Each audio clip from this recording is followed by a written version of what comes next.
Hello friends, आज मैं एक बॉम्बे कट ब्लाउज या इसे डबल कटरी भी बोल सकते हैं, तो वही मैं बनाने वाली हूँ। इसके लिए मैंने ये 1 मीटर फैब्रिक ली है और इसका जो अर्ज है मतलब विद है वो 41 इंच है, मतलब डबल विद है।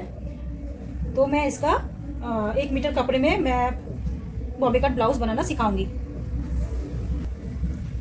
ये क्रेप अमेरिकन फैब्रिक है, तो इसके लिए कोई लाइनिंग की कोई ज़रूरत नहीं है क्योंकि ये ज़्यादा ट्रांसपेरेंट नहीं है। सबसे पहले मैं जो फर्मा काटूंगी वो पेपर में काटूंगी, फिर इसके ऊपर सेट करके मैं फैब्रिक का कट करना दिखाऊंगी। क्योंकि बॉम्बे कट ब्लाउज हो या कोई भी ब्लाउज हो, पहले फर्मा पेपर में ही काटना ज़्यादा अच्छा होता है। डायरेक्ट फैब्रिक में काटना अच्छा नहीं होता है। अब ना करो तो बेहतर है, तो मैं पहले पेपर में दिखाऊंगी। और मैं बनाने वाली हूँ 40 साइज की ब्लाउज। फ्रेंड्स, ये 40 साइज का बना रही हूँ, तो इसका तैयार लेंथ है 14.5 इंच। तो लेंथ 14.5 इंच के साथ मैं 1 इंच ऐड करके इसको 15.5 करूंगी बैक पार्ट के बैक लेंथ के लिए। फिर उसके साथ 1 इंच ऐड करूंगी, 16.5 होगा, तो वो होगा फ्रंट लेंथ। ठीक है। और ये चेस्ट राउंड है 40 साइज की, तो 4 से डिवाइडेड करने से हो जाता है 10 इंच। इसके साथ मैं सिलाई मार्जिन रखूंगी 2.5 इंच, तो होता है 10 + 2 12, 12.5 इंच। और इसका जो शोल्डर मैं 6 रखूंगी, आर्म होल 6.5, नेक विथ में 2 इंच ले रही हूँ क्योंकि नेक में थोड़ा डीप करूंगी, तो इसके लिए मैंने नेक विथ 2 लिया है, ये परफेक्ट होगा। फ्रंट नेक 6.5 इंच, बैक नेक 9.5 इंच। अभी बाकी के मैं इसको सिखाते सिखाते मैं दिखाऊंगी। तो सबसे पहले मैं बैक पार्ट की ड्राइंग कर रही हूँ यहाँ पर। तो इधर है लेंथ है 15.5 इंच, 14 इंच के साथ 14.5 इंच के साथ 1 इंच ऐड करके होता है 15.5 इंच। सब जगह में मेजरमेंट सही हो, इसलिए मैं पेपर की 3 बार मैं इसे नाप रही हूँ।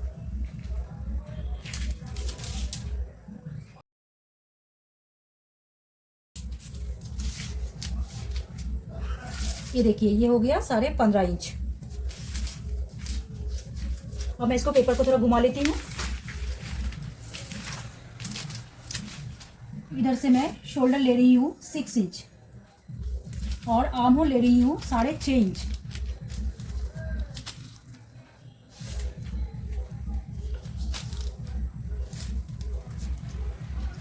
अब इसको भी मैं जोड़ दूंगी। चेस्ट 40 को 4 से डिवाइड करने से 10 हुआ था, तो पहले मैं 10 पे मार्क कर रही हूँ। 2.5 इंच मैंने एक्स्ट्रा लिया था, तो होता है 11, 12, 12.5 इंच। वेस्ट की तरफ भी सेम मैं करूंगी, पहले 10 पे मार्क करूंगी, फिर 12.5 पे। इस लाइन को मैं जोड़ूंगी।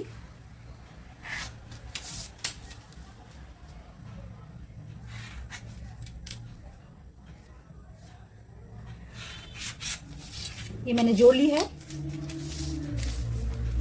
अब यहाँ पर शोल्डर डाउन में 1/2 इंच कर रही हूँ। और ये बैक पार्ट है, बैक पार्ट की जो आर्म होल की गोलाई होता है वो मैं 1.5 इंच ले रही हूँ। अब इसको थोड़ा इस तरह से घुमा के यहाँ से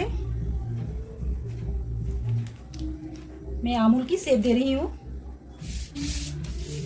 फिर यहाँ पर जो मैंने एक्स्ट्रा लिया है वहां पर 1/2 इंच का मार्क करके इसको इस तरह से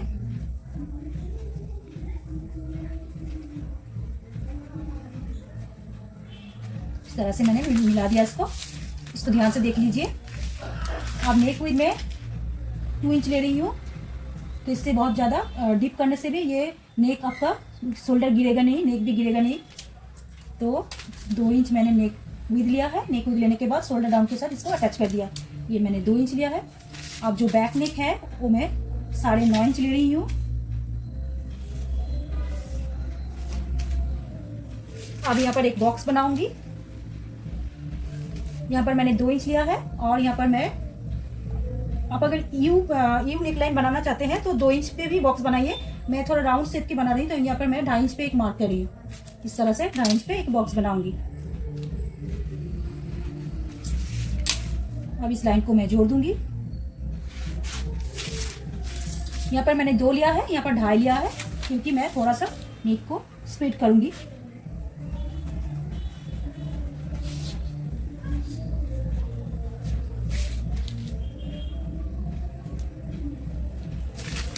ये देखिए, ये थोड़ा सा राउंड नेक हो गया है।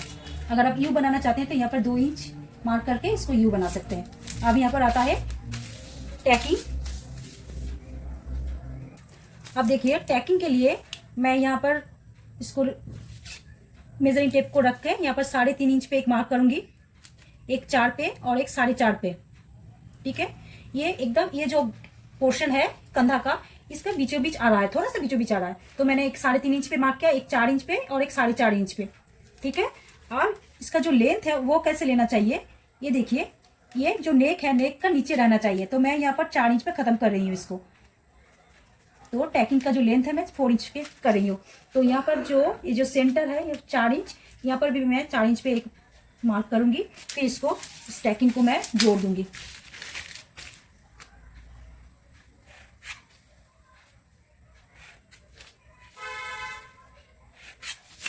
तो ये हो गया टैकिंग।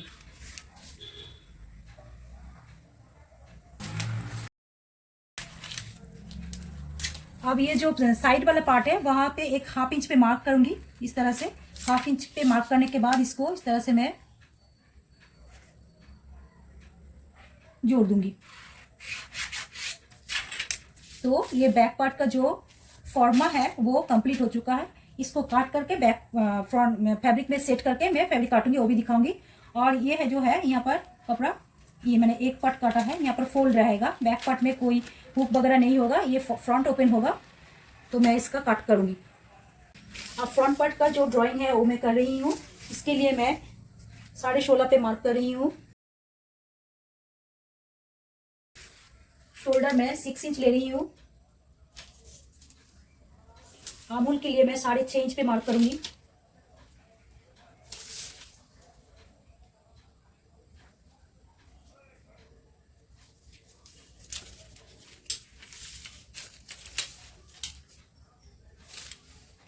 चेस्ट राउंड में सेम टू सेम यहाँ पर पहले 10 पे मार्क करूंगी, फिर 12.5 पे। यहाँ पर भी सेम टू सेम।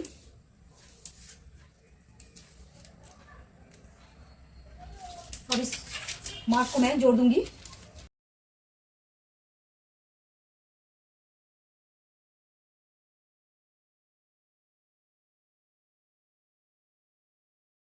ये फ्रंट पार्ट है, तो फ्रंट पार्ट की गोलाई, आर्महोल की गोलाई मैं 1 इंच ले रही हूँ। शोल्डर डाउन में 1/2 इंच कर रही हूँ। नेक विड्थ में 2 इंच कर रही हूँ।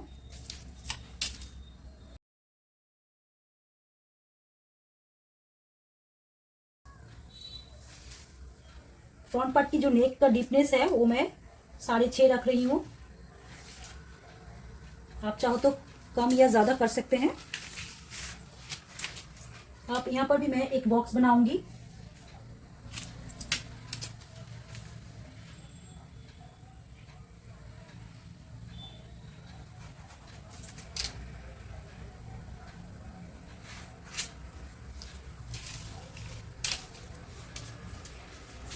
अब इसका जो बास पॉइंट का नाप है वो है 12 इंच। तो मैं 12 इंच पे एक मार्क करूंगी।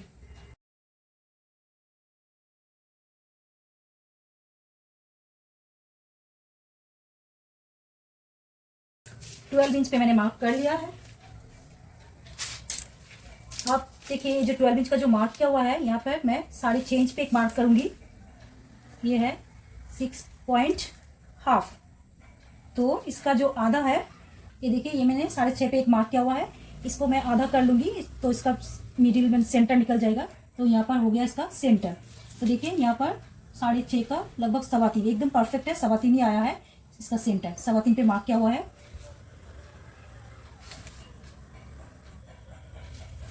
अब यहाँ से लेना है हमको 2.5 इंच। यहाँ पर मैंने 2.5 इंच ले लिया है, इसको जोड़ दी। अब यहाँ पर लेना है मुझे 3 इंच और इधर भी लेना है 3 इंच। फिर इस मार्क को ऐड कर देना है।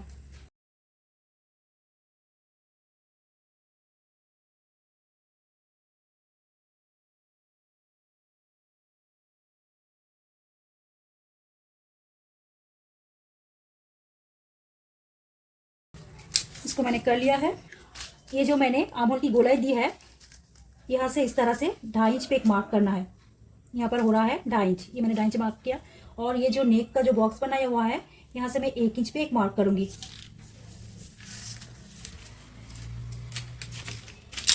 अब इसको इस तरह से लेते हुए ये मार्क को टच करते हुए इस तरह से ये देखिए यहाँ से लेके इस तरह से मैंने इसको शेप दे दिया है। तो ये जो बॉम्बे कट या कटोरी कट का जो शेप होता है वो बन चुका है। अब मैं नेक फिनिश करूंगी और यहाँ पर और एक काम करूंगी। ये एक पीस निकल गया है, इसका बाद में दिखाऊंगी। अभी यहाँ पर एक 1/2 इंच का ऊपर की तरफ मार्क कर रही हूँ और इसको इस तरह से मिला दिया। अब नेक का ड्रॉ करूंगी।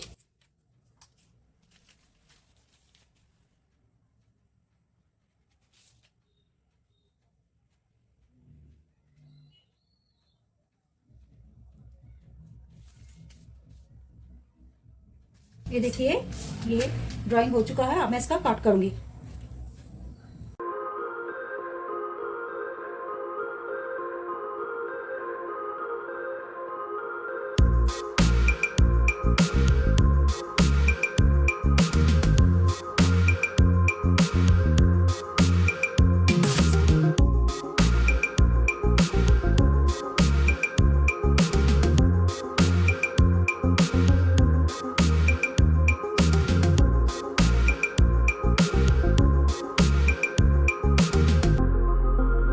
देखिए फ्रेंड्स, स्लीव काटने के लिए इस तरह से नापा जाता है। यहाँ पर तो 1/2 इंच सिलाई में जाएगा, फिर भी मैं देख लेती हूँ कितना हो रहा है।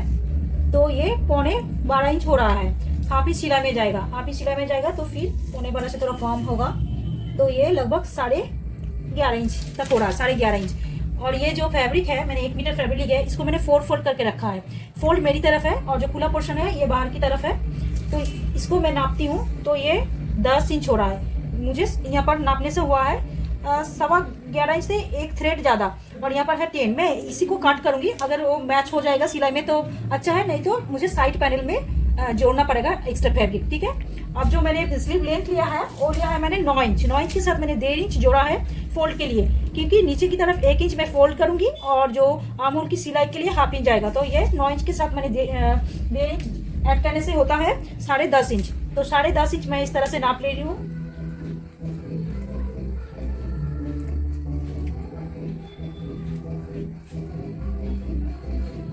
ये हो गया है 10.5 इंच स्लीव का टोटल लेंथ।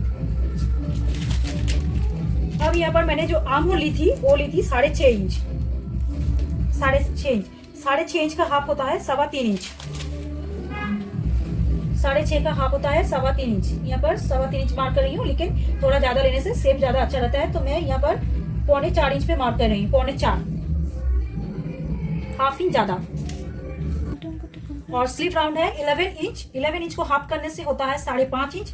5.5 इंच के साथ मैंने अगर 1.5 इंच जोड़ती हूँ तो होता है 5.5 के साथ 1.5 जोड़ने से होता है 7 इंच।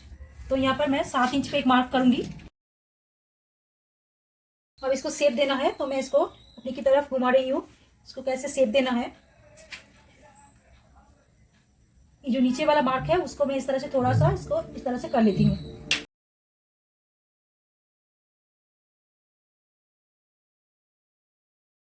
ये शेप दे दिया मैंने स्लीव का। अब मैं इसका कट करूंगी।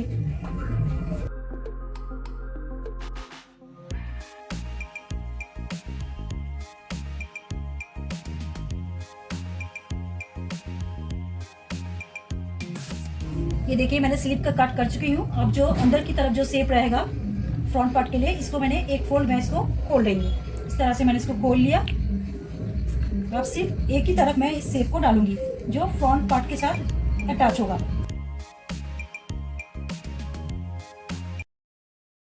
ये देखिए फ्रेंड्स, स्लीव्स काटने के बाद बैक पार्ट सबसे पहले काट लेना चाहिए। तो बैक पार्ट के लिए मैंने ये देखिए इस तरह से फोल्ड की है।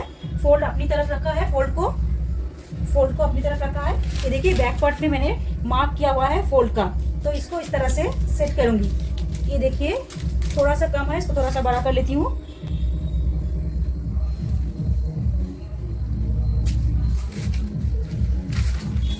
इसको इस तरह से बिठाना है। अब लगभग सही है। यहाँ पर मैंने 12.5, यहाँ पर भी 12.5 की थी। तो मैं इसको मेजरिंग टेप से 12.5 कर लूंगी। तो वही सही तरीका रहेगा।